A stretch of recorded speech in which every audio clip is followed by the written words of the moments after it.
The Tipping Point with Mike Tipton is brought to you by Dubby. What is Dubby? Dubby is a clean energy drink that is made to give you focus with no crash, jitters, or angst like those other energy drinks have. They also have no maltodextrin fillers and don't use artificial dyes. Dubby contains vitamins, amino acids, a nootropic, and 150 milligrams of caffeine. Dubby's products are made in the USA in an FDA-inspected facility that strictly adheres to GMP manufacturing guidelines. All of the flavors are unique and custom-made by Dubby, and you'll never taste our taste anywhere else. The best part about it is they're affordable. Dubby's drinks come out to about $1 per drink, much cheaper than Starbucks or any of those canned energy drinks. To learn more, visit w.gg.com/discount/MRTipton33 and place your order today. Use promo code MrTipton33 and save today. Dubby Energy, be better. What's going on, everybody? I want to tell you about my new friends over at Cleverman. Visit them online at becleverman.com. What they gave me was the energizing face and beard scrub along with the Cleverman face scrubber. And trust me when I say this, the energizing face and beard scrub smells amazing. Combining it with the face scrubber, making sure that your boy was looking as good and sexy as possible, opened up a whole different sensation in my face that I haven't ever felt before. I felt so clean, so fresh, and so clean, like Outcast said, and it helped me feel like I was ready for my day.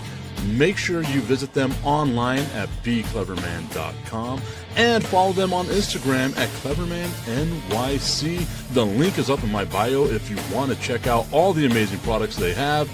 Visit them online, becleverman.com.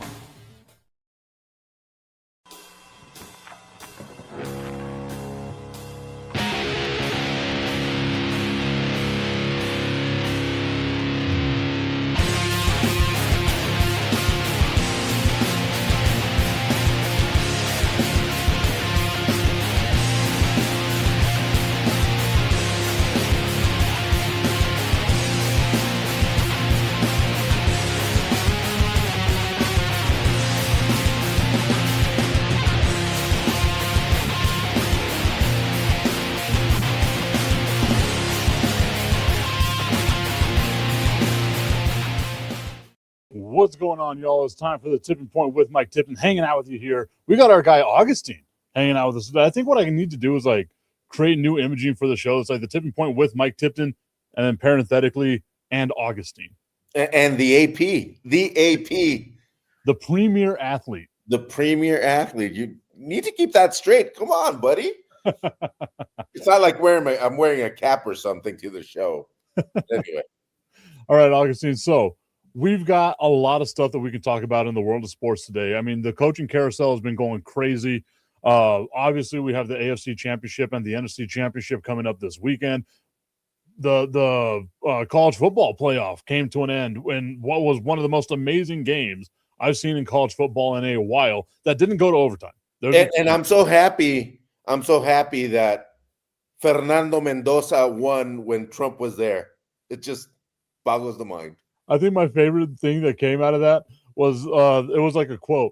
It was like, how crazy is it that a Cuban-born player is able to win the national championship and have ice in his veins while Trump is there to watch? I was like, that is great. That is absolutely great. You didn't say that right, Tipton. You didn't say it right. Uh-oh. Say it right. Bring 47 out. Bring 47 out. Is now the time for me to do that? I want Denmark. Anyway, oh God, we got other things we need to worry about than that. Anyway. More important things and more realistic things, by the way. Yes. Anyway, so let's talk a little bit about what's going on in the world of sports, right? We just had what was a great, for the most part, a great divisional round in the NFL. Your Patriots took belt to ass against the Houston Texans, which I was on your side on Saturday. I said, yep, this is what's going to happen. And it ultimately came through and happened. The one thing that I would say, if it's a healthy Texans team, maybe it's a little different. But again, if my aunt had a penis, she'd be my uncle. So ifs don't mean shit. What are your thoughts on that game, Augustine? No, but I think you're right to a certain extent, but I think it goes deeper than that. I think if CJ Stroud isn't a deer in the headlights, um, it's a different game because I don't know. The last 4 or 5 games, CJ just looked terrified. And in any kind of sport, if you're even somewhat afraid, you're done. And now the question comes to mind: does this continue like this for next year? Is CJ Stroud now touched by an angel, the angel of death, whenever he steps onto the football field? Because that was not normal. I mean, for an NFL type quarterback, that kind of expression was not normal at all, Tip. I mean, you saw it. You saw, I mean, as soon as he saw the defensive line, he was like, and his expression of just walking away from it was that of a lost man. I think we've seen a steady decline with CJ Stroud over the last couple of years, right? Like, again, only been in the NFL for 3 years, so take with that what you want. A lot of that does have to do with injuries. Tank Dell had that massive injury last season. Nico Collins went out for the majority of last season.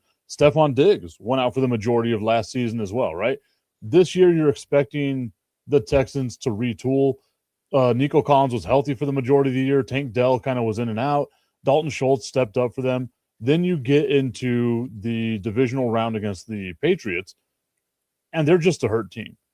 That's not an excuse for anybody, but it's something that you can kind of lean on and say, okay, well, if a quarterback doesn't have his weapons, maybe, right? Like it gives you that little bit of a caveat. But how many times have we seen a quarterback who doesn't have a full slate of weapons that can propel a team to excellence? We've seen it with Patrick Mahomes. To a certain extent, we saw it with Josh Allen. Like, there's not really great receiving in Buffalo. And we saw it with like Tom Brady. We saw it with a bunch of other quarterbacks back in the day, right? The quarterback made the receiver, not the other way around. Yeah. And we're just not seeing that with CJ Stroud. Yeah, no, completely agreed. And having good wide receivers helps because you can throw it at the somewhat direction of them, and they're going to make the catch. But you still have to, step into that throw, take the hit, make decisions. And CJ Stroud just did not do that for the last 4 games, if I remember correctly. So I don't know, Tip. It's just this is a turning point for CJ Stroud. Either he goes up and takes the Texans another, to a different kind of echelon. Did I say that right? Echelon, yeah. Yeah, there. Thank you. Gracias, Tipton. Gracias. But it's also the other way, and you said it right now. If he keeps digressing, now whose fault is that? Coaching, or is it just attitude, lack of? I think it takes a little bit of everything, right? Like, the Houston Texans are a really good team. Let's not forget that. Like, Jacksonville had to play out of their minds in order to win that division. This division should have been Houston's all season long. They did. They're a solid team, but They're a solid defensive team. I mean, you could have said that about like those early Patriots teams, right? Like, they're very solid defensive teams, but the quarterback, when it was the biggest moment, was able to step up and do what the quarterback is needing to do, what we always expect the quarterback to do, which is win the big game, show up in that moment. It's what Josh Allen hasn't done. It's what CJ Stroud hasn't done. And, to a certain extent, like Jared Goff, like you can see a bunch of these quarterbacks that have been in the NFL for an extended period of time that just haven't stepped up the way that we as fans expect them to step up, right? Like, that's the biggest issue here. And for me, CJ Stroud, I can't blame it on coaching whenever this is a team that for the last 3 out of 4 years with DeMeco Ryans as their head coach has won the division. Yeah, no, agreed. Yeah. So here's the question for everybody out there, and you can call us at sorry, wrong show. I'm kidding. Did CJ Stroud reach his pinnacle last year? And how dangerous is it for the Texans to keep him right now and not to trade him and try to get somebody, maybe a replacement, maybe somebody else? Because I really don't think CJ Stroud is going to recoup from this. Man, I guess for me, it's too early to say that, right? Because we wrote off Geno Smith. Geno Smith was able to make a pretty decent career. We wrote off Sam Darnold. Sam Darnold's been able to make a pretty decent career. The biggest one that always sticks out to me is we all wrote off Alex Smith. And Alex Smith was a really good quarterback for the 49ers and for the Kansas City Chiefs. So I don't know if I'm ready to write off CJ Stroud right now, but I cannot blame anybody that wants to. Right? But those quarterbacks you mentioned were great. The only thing that those quarterbacks didn't have, they did not have fear in their eyes. Yeah. And I think that's the main thing that you look at, right? You see the way that CJ Stroud, his body language, that's such a huge thing. He looked overwhelmed in the playoffs against Pittsburgh, not even against New England, against Pittsburgh. They were like, it took a pitiful performance from the Steelers in order to let the Texans move on. Yep. And then whenever the Texans came up against a team like New England, which is a very solid team, and I've been telling you all season long, like, I like their chances. Now that they're in the playoffs and the only team standing in front of them right now is the Denver Broncos, which we'll talk about in a little bit, it just seems like the road for the Patriots is golden right now until they get to the Super Bowl. Jesse Carter saying, I think the Texans, like the Bills, have peaked. Jacksonville has more growth potential due to their completeness.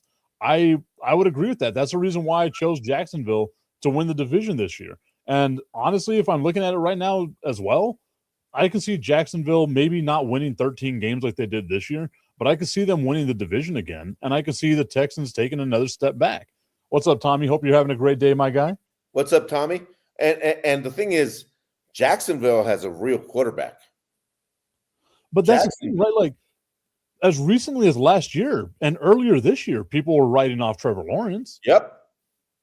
Until they saw that long hair. Oh, that beautiful long hair.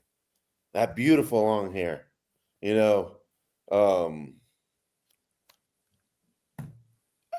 don't know. That division to me it's wide open. It's yeah. And if Jacksonville, with Greg Poupon. I'll say Jacksonville sounds amazing. Like that sounds like a delicious dish. Yeah. I was remembering, back in the day, Facebook, and all you had was that village where the Farmville. Yeah. Oh wow, we're old. No, you're old. I'm just curated. Curated. I like that. But the key here, and I think while you're drinking your light beer, I'm having my tea. It is that once you get your deer in the headlights moment, I don't think there's anything coming back from that. The fear has sipped into CJ Stroud's head, and that's a feeling you don't get out of there easy. It takes a lot of time, a lot of psychological help and all that. He's done. He is done.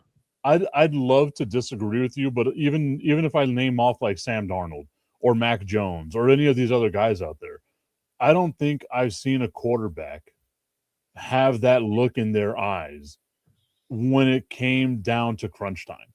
And it wasn't just, again, like it wasn't just against New England, which was an overwhelming defense.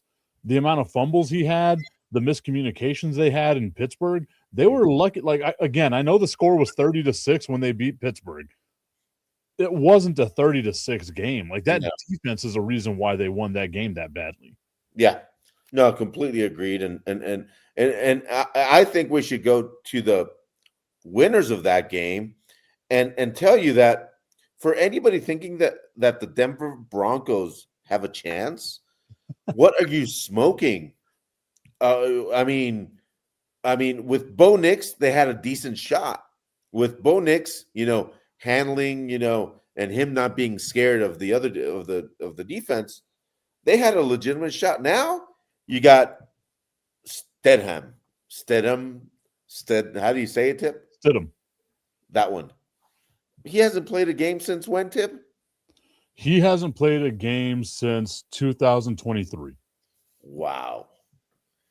Wow, wow, wow. And I got some friends that are Denver Broncos fans, and I'm sorry, since Elway, I think it was the last time they won. Was it, Tip? The Broncos, Peyton Manning, but I mean, Frank. It was Frank and Manning. They had an amazing defense. Like it was, they were a much better all around team than what the Broncos are now. And again, the Broncos beating the Buffalo Bills 33-30 in overtime. We've already kind of hinted at it. The Bills, this might have been their plateau. They already fired Sean McDermott. To me, they don't have the all-around talent that they had just a couple of years ago, obviously because of the amount of money they paid Josh Allen. There's going to be other contracts that are going to have to come up for that team. I think they've peaked. I don't think that they are going to be a legitimate Super Bowl contender moving forward. And maybe I'm wrong, but I just don't feel that that's going to be a thing. The Bills are a great team for fantasy, and that's it. It's the same thing with the Dallas Cowboys, right? Like they'll put up amazing points, but they're not going to win where it matters. The Dallas Cowboys were a great fantasy team. A great fantasy team. I'm looking to where are the Cowboys and oh, they are going to go to the Super Bowl in the stands. Let's keep them there. No, but the Broncos win now. I just really hope the Broncos win. Actually, no. You know what? No. Again, the way that I am, because I'm such a good friend. I hope the New England Patriots make it to the Super Bowl and lose in double overtime, just the most heartbreaking way they possibly can. But we're there. Doesn't matter. You have to win the whole thing. We're there. We don't have a 1-star rating in our helmets. That's the most important thing. There is a star, like a single star on the helmet for the Patriots. Don't try to put that other team in this conversation. Come on. I'm not. You said you didn't have a 1-star rating in your helmet, and you do. There is 1 star on the New England Patriots helmet. Well, because we have 5-star. I'm just going to Google it and ask how many stars do we have on Google. It's probably 5 stars, but anyway, you say that and we're saying it just nonchalantly that they're going to get killed. That might be the case, but I don't count Sean Payton out. That's the thing. He might come up with some weird schemes, and he's done it before. And that's where I was like, I like Mike Vrabel as a head coach. It's insane to me that right now Mike Vrabel is the longest tenured coach in the AFC East, and he's been there for a year and 12 days. That's a wild thing to think about. But I would give the coaching edge to Sean Payton because we've seen him win, and he's won. I mean, this Denver team, like even though it's Jared Stidham out there at quarterback, who? Jared Stidham. You have to get ready. You have to get used to the name, Jared Stidham. They're going to say it a lot. Stidham. You still have Cortland Sutton. You still have you have some talent there. It all lands on the quarterback's shoulders. And right now, I can't see a scenario where Jared Stidham, ushers a fourth quarter comeback. And I can't see a scenario where the Broncos come out in the first quarter and slap the Patriots around and wind up getting like a 30-point lead just right off the bat. I'm just saying that the Broncos have that kind of coach, and he may come up with some kind of scheme. Like he may go, some sort of gun with double tight end, double running back, and just do pulls and all that, and they might be competitive, and that's Sean Payton, and Vrabel is very square. He's very square. So that would be probably the only advantage right now that the Broncos have. And I'm predicting, this is my prediction, a 27-14 27-10 Patriot win. 27-10. I mean, I can see it. Like I said this before we started the show. If the Patriots score 13 points, I think that's going to be insurmountable for this version of the Denver Broncos, which really sucks because Bo Nix breaking his ankle on the second to last play of the game, which is just the worst way to do it. And again, like, it was such a weird way to take a knee. Yeah, and I kept looking at that play over and over and over to see. I couldn't see if he got stepped on. I couldn't see if he went wrong. I didn't see it. It was strange to me. Like everything about it was just strange. I said it yesterday. I think he sold his soul to the devil, and the devil was like, "All right, well now I'm taking your chances at winning a Super Bowl." The guy with the shortest name ever, Bo Nix. So that's not a quarterback name.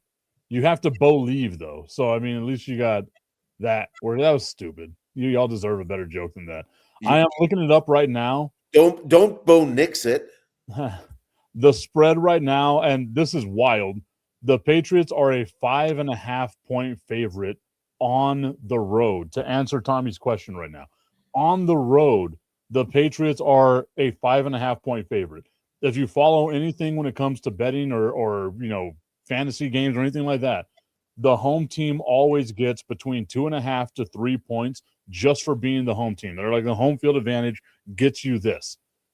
That shows you that even Vegas right now is like, with that 2 points we give you, if this was a neutral site, it would be a 7.5 to an 8 point difference on who would win that game. And the money's going with the Patriots. And maybe I take the money on the Broncos to cover the spread because 6 points, right? Like maybe they could find a way. The Broncos do have a good defense. Maybe they can make it close. But my money's on the Patriots, man. Like there's no way you can do it. Jesse Carter saying he's going more hardcore than you are. I think the game goes 34-14 in favor of the Patriots. The Patriots have an identity as well. With Nix being gone, Peyton will have to outcoach with a tremendous deficit in talent under quarterback. Rely on your run game, but the Patriots have a really solid run game. So that's going to be a tough thing to overcome. A really good run defense. But now let's talk about probably the real Super Bowl. Yeah. I mean, the game that will honestly define who wins the Super Bowl. Well, let's talk about how the teams got there, right? So we have the Seattle Seahawks. They just beat the brakes off the San Francisco 49ers. Great season, San Francisco. You got to make it there. You were bitten by all kinds of just bad things that happened to you. But ultimately, the better team right there really showed out that they were the better team. Taking that opening kickoff all the way to the end zone was just a great way to start. And they didn't have to score after that. They would have won with just that touchdown. That's the crazy thing about that. They didn't have to do jack shit else until that moment or after that moment. Yeah. And to me, that as soon as that play happened, I said, this is over. honestly said, it's over. And I said it before that the only way that the 49ers have that legitimate shot to win is if McCaffrey had, that day where he rushes for 200 and catches 2 touchdown passes and whatever. And he was even out. He was out because he was injured again. I think he was out in the by halftime. So there's really nothing more to say there. Just I think we're going to beat a dead horse. Yeah, you're completely right. San Francisco had one heck of a season with being with they were like carrying a hospital to other games, but no. I mean, even San Francisco said, yeah. So they said, yeah, we're lucky to be here, and they did, and let's not take anything away from them, but the better team won. The one thing that I will say about the 49ers is thank you for beating the Philadelphia Eagles. That's all I care about. Thank you for beating the Philadelphia Eagles. You got that ass kicked the next round. I'm happy both the Eagles and the 49ers have been eliminated. The Steelers have been eliminated. All the teams I hate are gone. So I'm a happy guy right now, right? Like, I don't care what happens in the Super Bowl. Just let's go out there. Everybody have fun. That's all I care about right now. The next game on that slate is the Bears at home losing to the LA Rams 20-17 in overtime. Caleb Williams making one of the most amazing throws I've seen a quarterback make in quite some time to even get the Bears to overtime. And then while in overtime, one of the dumbest throws I've seen a quarterback ever make. Like, that was a true Caleb Williams experience that you got right there. What were your thoughts about that game? Because the LA Rams, to me, I've said it this whole time. I've said it all season long, Augustine. I think the Rams are the best team in the NFL left. They don't look like it at times, but I still feel like they're the best team left in the NFL. Yeah, they're such a complete team, and just, you know, Stafford's decision making has been questioned sometimes this year. He is a gunslinger. You know, where's your cap? You know, you have to. He is a gunslinger, like you, Tipton. But I really think that if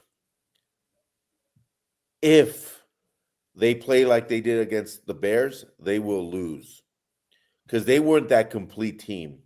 They were not dominating. They were not, you know, and Chicago, granted, they had a great year, the Crooked Commish. I mean, it only counted for 14 yards, but that son of a bitch was in the air for 51. Imagine that. It's a 14-yard pass in the books, but all of us saw this thing in the air for 51 yards. Yeah. But Chicago, I think, bit a little bit more than they could chew this year. They overachieved. Oh, yeah. And one of the things that is clear, that team lives or dies by Caleb Williams. Are you, or this is when the Crooked Commish connects, is he going to give Caleb Williams the keys to the car?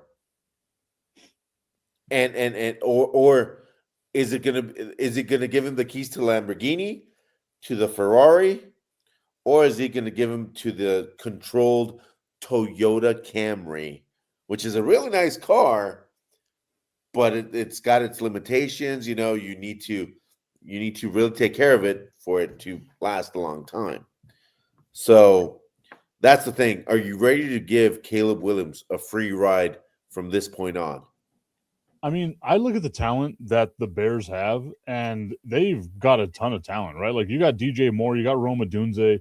Like, they've got some dudes out there in the receiving corps, especially the way that Luther Burden has stepped up during this season. Then you look at, like, you know, Cole Kmet and Loveland, and, you know, the running game they have. So, like, I don't think you necessarily have to put it all on Caleb Williams. They're a very balanced team. No, but I really think you do, because he makes or breaks that team. I mean, every quarterback does, right? But I don't feel like you have to, right? Like they're so balanced. What I would do is just focus on the defense. If their defense was a little better, they probably would have been able to win that game. But their defense let them down. So you would give him the keys to the Ferrari for the Camry, then controlled chaos. I'm giving him the keys to the Tesla that drives itself. That's what I'm doing. Wow. Jesse Carter saying, I think they were under Coach Peyton or any other top tier coach would go for 2. Oof. At the EOR is what he's saying as well. I think the only issues that you can have with Ben Johnson is there were times where it's 4th and short and they're in field goal range and he doesn't kick the field goal. I get it that it's snowing. I get it that it's cold. It's this and that. But at least if you kick the field goal, we're talking about a completely different game right here. You know what I mean? And then Jesse's saying, okay, well, you go for 2. I don't think you go for 2 in that situation. Not you know, you lose a playoff game by going for 2. we're scapegoating Ben Johnson. So it doesn't matter what happens. He's going to be the scapegoat no matter what, right? Like, sorry, it wasn't going to me. The risk of going for 2 at the end of the game in the playoffs is not worth it. Is not worth it at all. Tommy kind of agreeing with that saying as well. I don't think any coach goes for 2 with the NFC Championship on the line. I don't see it that way. You wouldn't do that in the Super Bowl either. Unless you're the big underdog, that's when you do it. The huge underdog. That's whenever you got to do it. Yeah. Or whenever you're that close, you don't want to go all in. You just have to go and give them just the tip. I just want to put the tip in. It's time for Just the Tip. That would make me uncomfortable. Promise that it ain't too much, but just enough. Just a tip. Just a tip. Just the tip? Just the tip. It's time for Just the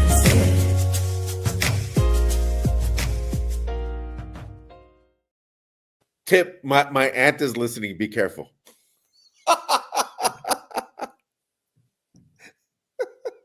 Just a Tip is brought to you by our friends over at www.myhappynuts.com. I am uncomfortable right now knowing that piece of information. Just drop that on me. But go to www.myhappynuts.com/Mike Tipton. Use promo code Mike Tipton at checkout and save on the best manscaping trimmer for your groin, according to Forbes magazine. Yes, Forbes giving us some love at www.myhappynuts.com. Use that promo code Mike Tipton at checkout and save on all of your male grooming needs. She gets the free pass this time. I thought you were going to say Playboy, not Forbes. That would have been great. Yeah. That would have been great. Yeah. So I guarantee Tommy's sitting here right now like, wait a minute. The Augustine's aunt's right there. I got my kids in the car and you go much more hardcore than that. Well, my aunt, I got to say hi to my aunt. Hola, tía, ¿cómo está? But my aunt, she's a professor in the university. So exactly. So, hey, aunt, he's doing his master's if you want to talk to somebody there. But anyway. Wait a minute. Hey, whoa. Calm down with that stuff. Okay, so we've got it laid out right now, right? I think if that's just a tip. If you're the Bears, you just keep doing what you're doing, right? Yeah. I've said it right now. I think the Rams are the best team in the NFL. I don't think you agree with me. I think you'd lean more towards the Patriots because of your fandom, but I feel like we're on a collision course right now for the Patriots to make it to the Super Bowl, and for I want to say maybe Seattle, but I'm going to lean with the Rams, which is, I believe, the prediction you gave us at the beginning of the year. Mm-hmm. Was Yep. No. Because No, I said the Eagles. Yep. yeah, I said the Eagles were going to repeat, but then I watched football. I think you got about halfway through. You've been saying it for a while. I will say that. You've been saying it for a while that it's going to be Rams and Patriots in the Super Bowl, giving us that rematch from 2001. And I feel like I feel like you're right. Like I really feel that. I want to say Seattle's got a chance. Sam Darnold did prove to me that he can be a game manager. That's all he needs to be. But that Zach Charbonnet tearing his ACL, your lead running back tearing his ACL, that's going to come back and bite you in the ass if you're Seattle. So I'm leaning more towards the LA Rams here. What are your thoughts on there? It's a tough. It's gonna be one tough little game to play, and it's gonna be close. I think it's gonna be a field goal close kind of game.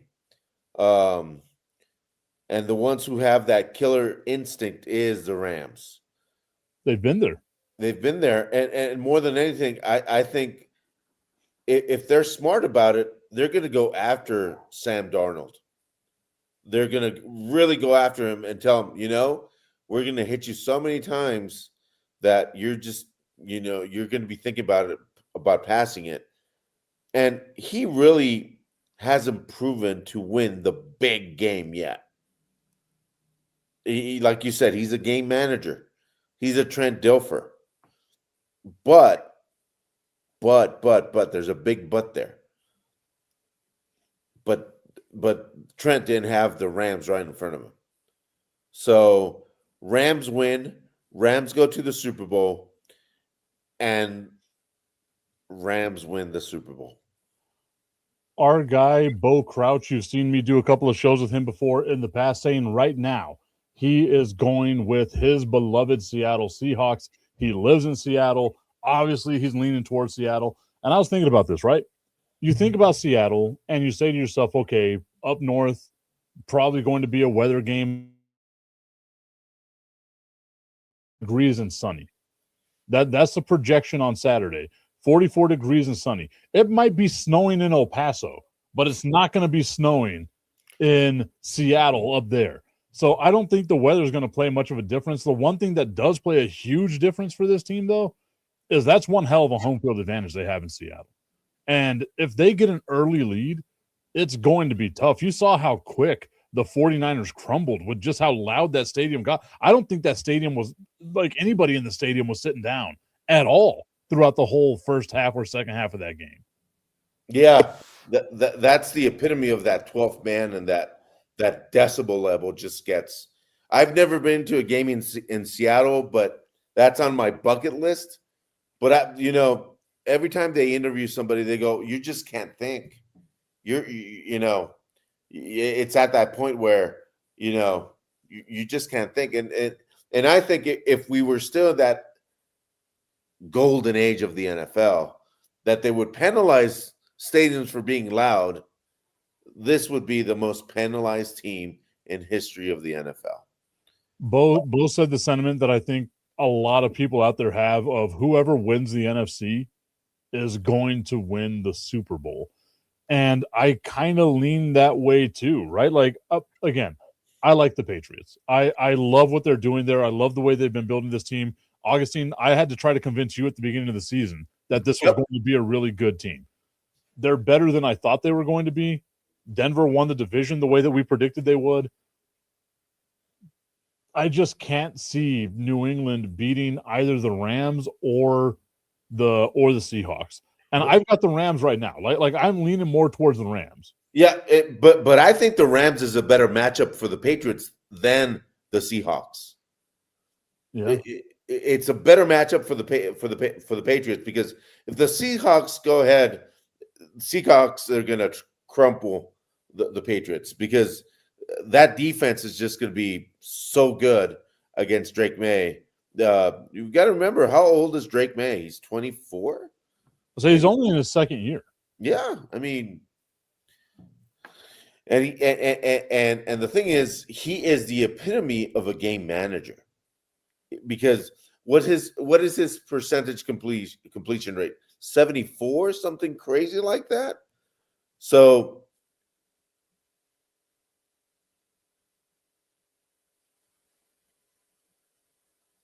by the way, Tip, I can't hear you.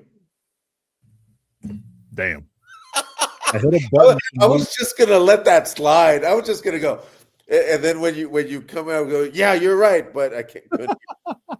I could have said the most outlandish shit, and you would have agreed with me. I missed my opportunity. You probably did. Anyway, so Bo says, and I didn't know this. I didn't know this was a thing. Whenever you brought it up, like I was thinking about that too. I didn't know you got penalties for being loud, and he said that they got penalties. The Seahawks got penalties for noise whenever they were playing in the Kingdom. I am like, that blows my mind. I didn't know that. When did that stop? I don't remember. I just remember it stopped, because I mean, I don't know. I don't remember it. Just look it up while I talk to our awesome audience, and just say, is who's going to be the MVP for this game, because it comes down to who's going to be the MVP, because that guy is going to take their team over the hump. I like the Rams. I want the Rams to win, but I'm still, throwing that quarter going heads or tails, heads or tails. I am baffled right now at what I just learned, Augustine. So they enforced this rule in 1989. That was the first year that the NFL decided to enforce this rule. I was 5 years old. Explains why I wouldn't have known this thing, right? But they stopped giving excessive penalties. Like they took it out of the rule book in 2007. I don't think they threw penalties that far, right? Because Bo's telling me here, like early 90s, they basically stopped doing that. Because what was the point of it? You want your crowd to be loud. You got to, yeah, but you also have to remember that the signals for the quarterback, they didn't have that little thing in their ear before, and it was calling the plays. They couldn't hear it and all this and that. That's what I remember. In my old timer days. Oh, God, could you imagine? Like, that's they try to do that now. Hush now, people. Hush. We need to get the play call in. That would be so. Hey, people, like you would see linebackers go like this to the crowd. I mean, you still see people doing that. Like you'll see players doing that from time to time. But that's the offense telling their own their own crowd, hey, let us hear.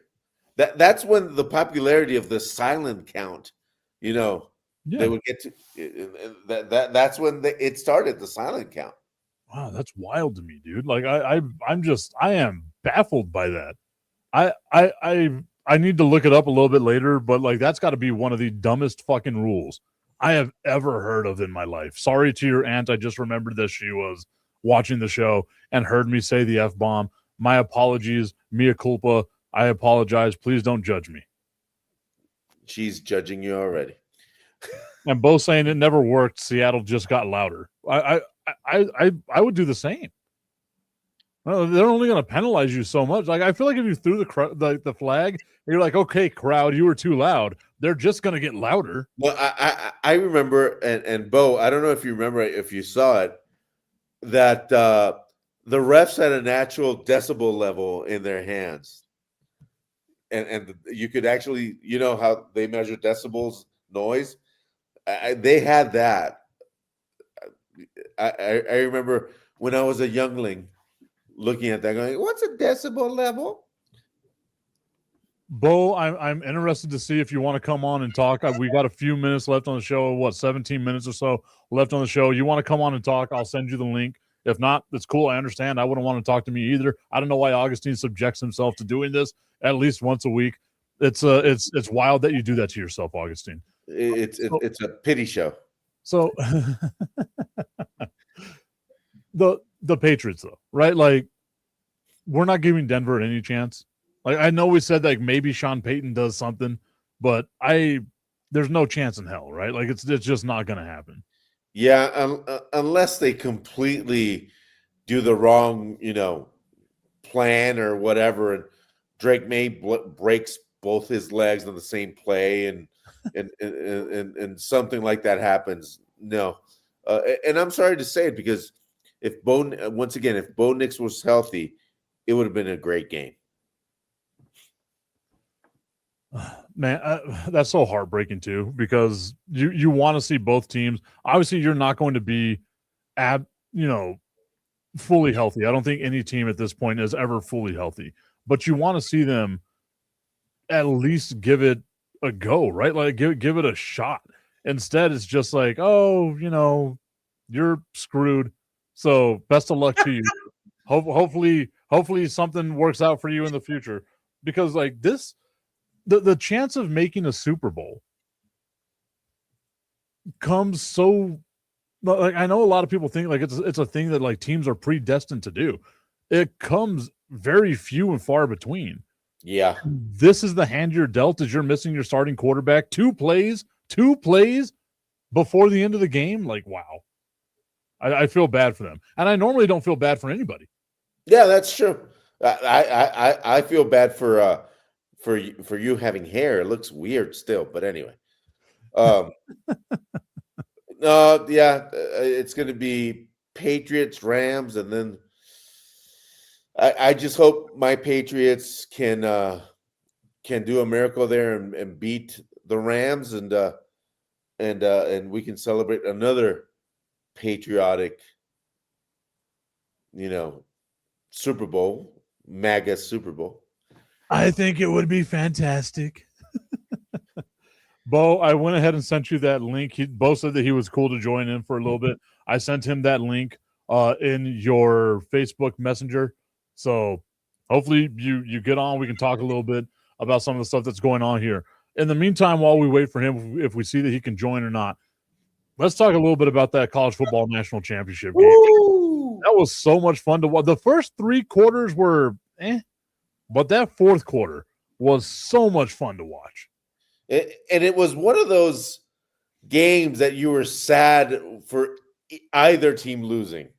I mean, that pass by Beck at the end, if he had it a little bit higher, he's in.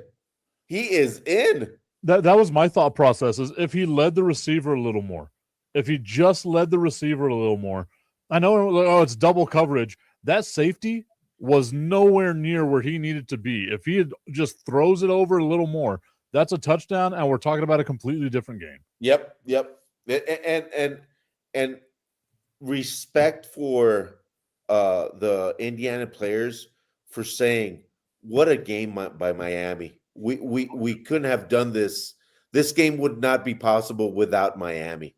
And I think that in this era, in this NIL era, where I asked, how expensive was this championship to the Hoosiers? How much did they pay for this championship? But hey, they've got an NCAA football championship. Nobody can. They're the first team in modern times, right? Because this is a modern thing that has won a national championship without any 5-star recruits. So, like, they might have one 4-star recruit, but I know it's either one or none when it comes to the 4-star recruit. So they were just a solid team. Now I get it. A lot of, 6th-year seniors there that are taking advantage of that COVID year, and that experience does come out to play. And we saw it happen in that game, right? Like, they were the least penalized team. I think if they play that game 9 times out of 10, Miami's more than likely winning that game. But they played it this one. I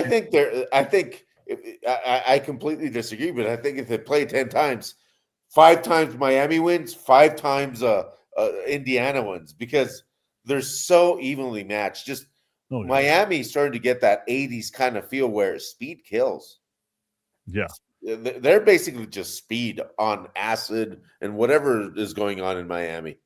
I wonder what they're going to be able to do to replace Carson Beck, because he's not going to be able to come back. Like, that's it for Carson Beck. He's got to go to the NFL draft. I don't think he's going to be a high draft prospect, which is weird because he's only lost 6 games in college football, which is insane to think about. I think he's been in there, 5 or 6 years? But nonetheless, he's lost 6 games in the entirety of his college football career, and 4 of them have come down to him throwing an interception at the end of the game. Yep. I think that's going to be a huge eye-opener for NFL teams if they're looking for a quarterback. I see him like a 5th or 4th round pick. I don't see him in the top 3 rounds. I don't know.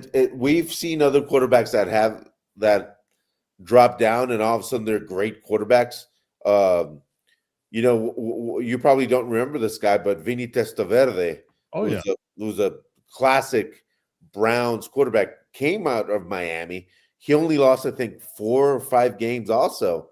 But he, the thing is with these high profile schools, that Miami's starting to get back to that high profile, and you'll love this name, Jimmy Johnson kind of thing.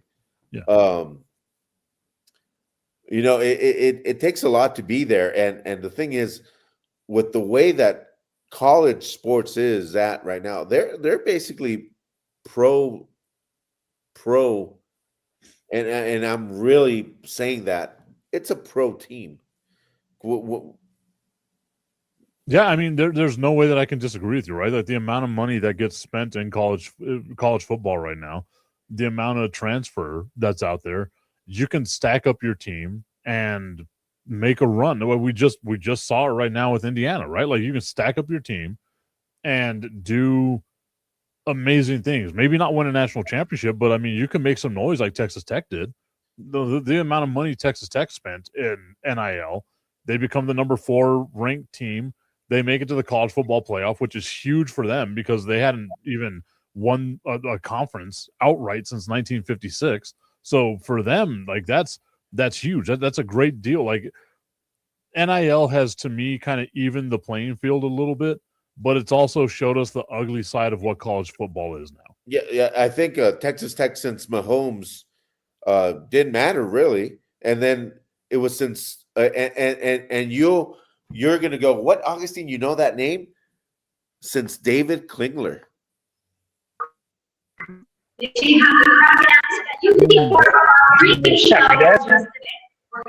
believe Bo's at a game right now.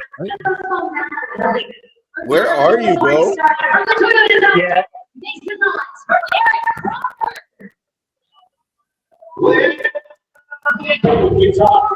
Oh. Well, sorry, guys. The band just kicked off, so I'm not going to get to talk anyway. No worries, my guy. I appreciate you, though. Thank you for stopping by.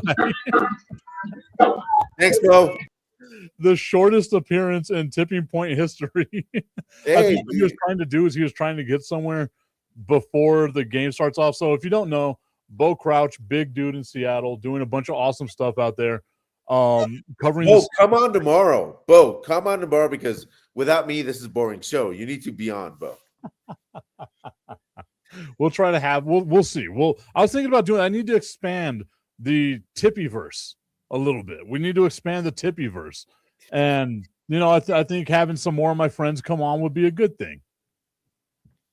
Yeah, but can you change the name of it, please? You don't want to be a part of the Tippyverse? No. I could tell by the look in your eyes you do. Anyway. Bo's out there covering the Seattle Kraken, and you can tell right now they're just getting ready. I'm looking at the time. Yeah, they're about to drop the puck. So they're making all the pregame announcements and all that stuff. You can see the look on his eyes. He was not expecting it to hit at that moment. Yeah, exactly. It was like he connected, and the girl just started going. I thought Bo was somewhere in Japan. That sounded like Japanese to me. Sorry, everybody. Wow. Arigato, Mr. Roboto. Domo arigato. What cat? Huh? The gato? What cat? No. I see what you did there. Okay. So even with all the downfalls and like ugliness that we've seen out of NIL, I think you've got to give college football a little bit of credit this year, right? Because the majority of the college football playoff games were absolutely amazing. Yeah. Oh yeah, completely agreed. And in regards to NIL, I've got a request, and you work for him, Mr. Foster. Mr. Foster, could you do something like that for UTEP? Could you have UTEP be competitive for a couple seasons? Please. And this is just, a request. I know it's a drop in the bucket, but please do it. I'm not saying anything. You can't?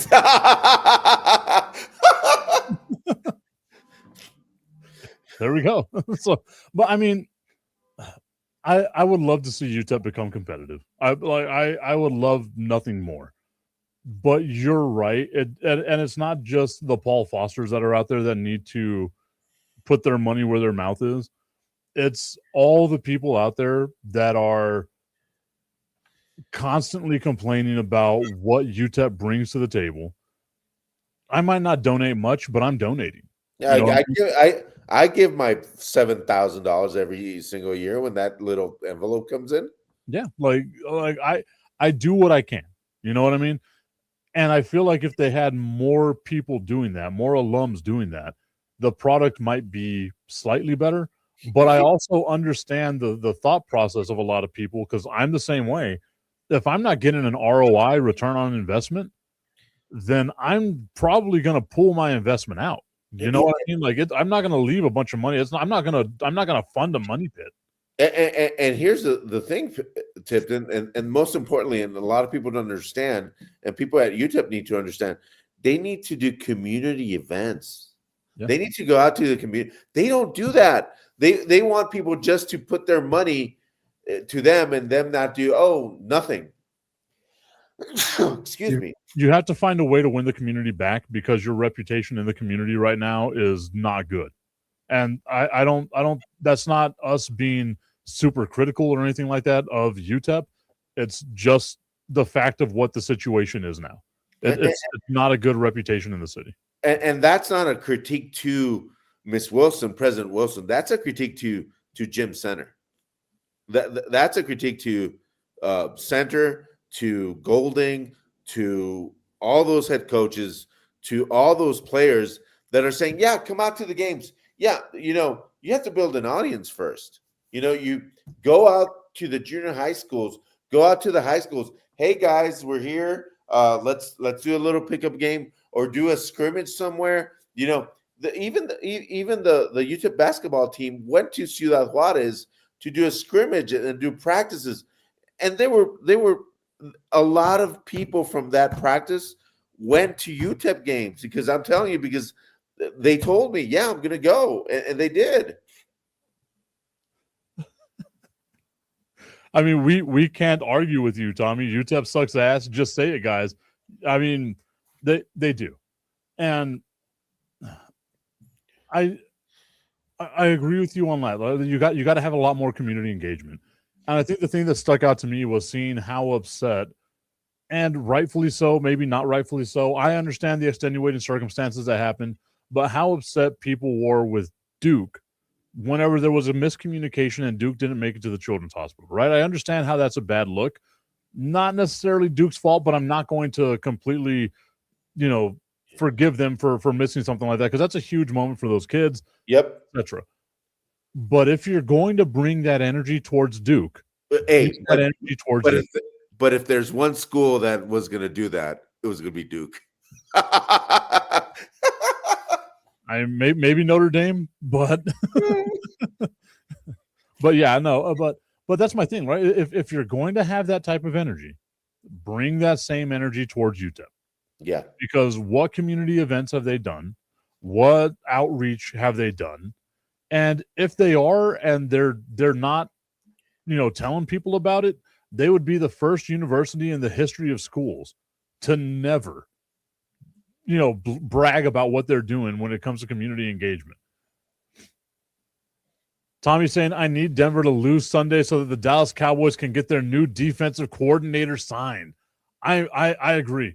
I am just buying my time, waiting and waiting and waiting for the moment that the Dallas Cowboys can finally sign a defensive coordinator and end the nightmare, officially end the nightmare that was the Matt Eberflus era that I told all of you was going to be bad. And there were no tip, give him a chance. I told you it was going to be terrible, and it wound up being terrible. Here's the thing. Your nightmare will continue for the next 15 years as long as Jerry's alive. Yeah, there's that part of the equation as well. That's not a great part of the equation, but I mean, Jerry owns the team. It's not like we can just fire him. So here's my question, Tip, and I know it's late. We're almost out of time. Okay. But here's the thing. Here's put on your thinking cap. Jerry dies, son takes over. What happens? They probably get slightly better. I don't think they win another Super Bowl right away, but I think they would probably get better because I think Jerry is super meddling. He's just like any other old man. He's just putting his nose where it doesn't belong. That sounds like Homer's dad. But anyway, Homer's dad, Homer Simpson's dad. Come on. Oh, okay. I thought you were talking about like Homer from the Odyssey or something like that. That's my bad. Oh, you went the Odyssey there. Well, Achilles is going to come out and kick our ass anyway. So that's more the Iliad, but I mean, yeah. That literature degree is really coming in handy. I those were two of my favorite books. I know it's weird, but I love that story. Yeah, the Iliad is great, and Brad Pitt was wonderful. Oh, he's so dreamy. He's on the Man Crush list. He's on the man crush list. Tommy's saying that Steven is worse, but at least the devil will the devil cashed in on Jerry's soul and we will have a shot. Damn. It got dark quick. Yeah. It got dark and everybody, thank you for joining us today. Wonderful show. Tipton, Tipton and all the Tippies, have a great afternoon. Enjoy the games. Go out there and have some fun. And be careful this weekend in El Paso. And be careful everywhere. There's a huge storm coming. And it's called the Patriots.